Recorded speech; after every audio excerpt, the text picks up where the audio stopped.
HOA Karen accuses black woman of stealing her own car. So she did the unthinkable. Morning didn't simply arrive, it unfolded. A soft mist drifted over the creek, carrying the rich scent of damp soil and wild mint that grew along its edge. The first rays of sunlight crept timidly through the branches of the old oaks, painting the world in quiet gold. Birds began to stir, their faint calls weaving into a song that only the earliest risers ever truly hear. The neighborhood still slept, still dreaming, all except at the far edge, where the rows of neat white houses stopped and Byron Leech's world began. His home was far from perfect. The paint peeled in corners, the shutters leaned askew, and the wood bore the softened scars of weather and time. Yet the place lived. Vines climbed eagerly along the fence. The garden overflowed with tomatoes, basil, and lavender, and the old barrels, dented and rimmed with rust, caught the light like keepsakes from another age. Byron stepped outside, boots sinking lightly into the damp earth. His shoulders carried the slow weight of the years, but also something gentler, a patience that had endured storms, silences, and love. The bucket in his hand had once been his wife's favorite. Its metal was worn smooth by decades of use, first by her, then by him. Every morning, they had walked together to the creek to fetch water. Even after she was gone, Byron never stopped. The creek was no longer just a place to gather water. It was a ritual, a memory, a quiet pulse that still connected them. The water was cold when he dipped the bucket in, and it moved like something alive. He listened to it, really listened, the way others listen to music. The rush against the stones, the delicate trickle between roots, the soft hiss as it met the edges of the shore. He poured it carefully into his garden, as if feeding a friend, not just soil. As the droplets fell on the leaves, the scent of wet earth deepened, rising like incense into the quiet morning air. Across the street, Gloria Penwell stood behind her window, spotless, polished, and always watching. She had the kind of gaze that measured everything. In her mind, a neighborhood was not meant to grow wild.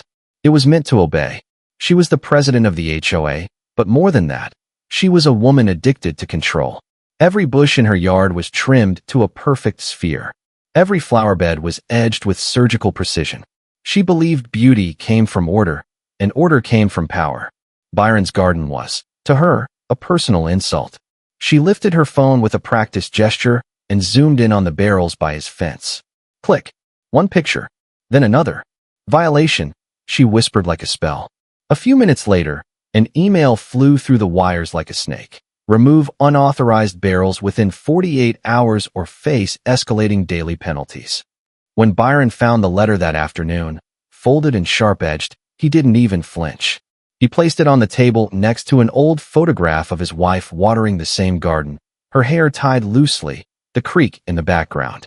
He didn't call anyone. He didn't argue. He simply walked back outside, filled the bucket, and continued watering. Some fights don't need shouting. But Gloria didn't stop. She never did. Each week, a new notice arrived. More fines. Bigger threats. Neighbors whispered when Byron passed. Some pitted him. Others avoided him, not out of dislike, but fear. Gloria had pushed people out before. One family had lost their home over non-compliant lawn colors.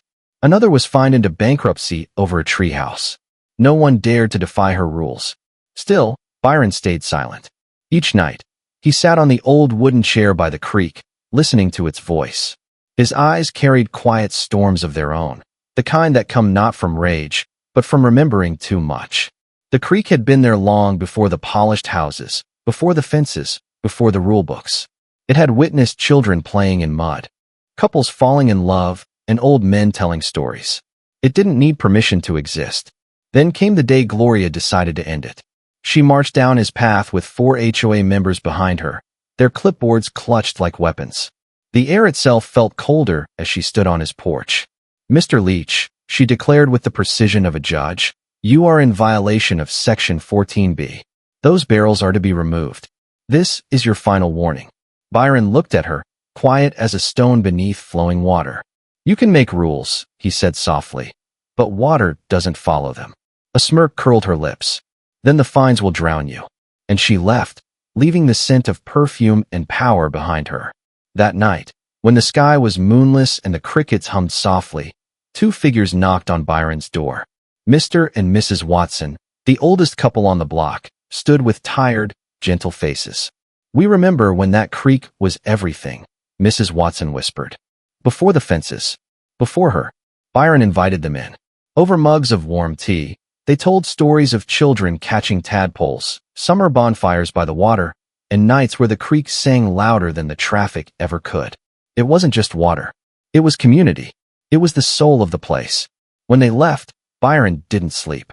Instead, he followed the creek with a lantern in his hand, tracing its hidden scars. Years ago, the HOA had forced the water to bend to fit their plans. They buried its true path beneath soil and pipes, carving it away to make room for their perfect lawns. He could still see where it once flowed freely.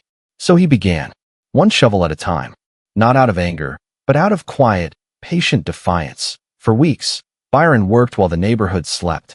His hands bled. His back ached. But the earth listened. It opened itself to him like an old friend finally allowed to speak. The creek began to stir, restless, as if it too was remembering its strength. Meanwhile, Gloria continued her meetings with her board. "He'll fold soon," she laughed. "They always do." But nature had its own calendar, one she couldn't control. The storm rolled in quietly at first, a shift in the wind, a heaviness in the air. Then came the thunder, like the voice of something ancient waking up. When the first drops fell, Byron stood at the edge of the creek with his lantern.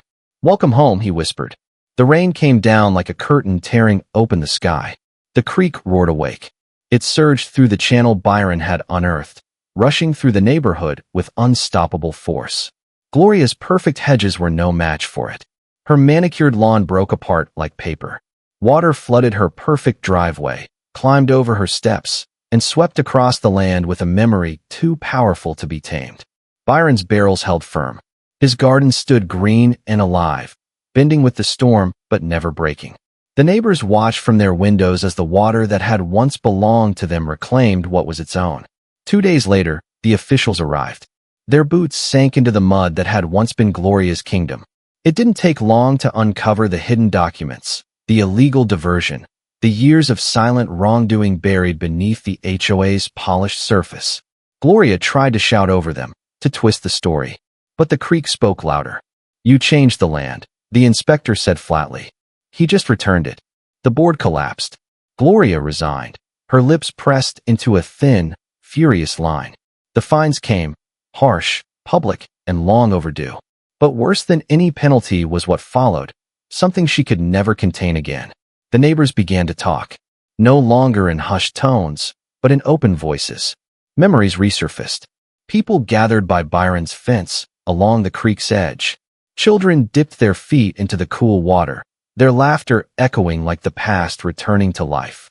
The HOA had no choice but to rewrite its rules. The creek was declared protected land, its flow no longer to be tamed or silenced. Benches appeared along its banks, lanterns glowed softly at night, and the same community that once walled itself and began to grow outward, like roots finding their way back to the heart of the earth. Byron said nothing of his quiet victory. He never sought praise, never delivered speeches. Each morning, he simply returned to his ritual, the old steel bucket in hand, walking to the creek as dawn spilled across the water. The sunlight shimmered on the surface, gentle and alive. At night, he would sit beneath the stars, listening to the steady hum of the current. A faint smile touched his weathered face as the world around him seemed to finally breathe again. "No matter how many walls they raise," he murmured, "the land remembers." And in that calm, vast, enduring, and free, the creek kept flowing.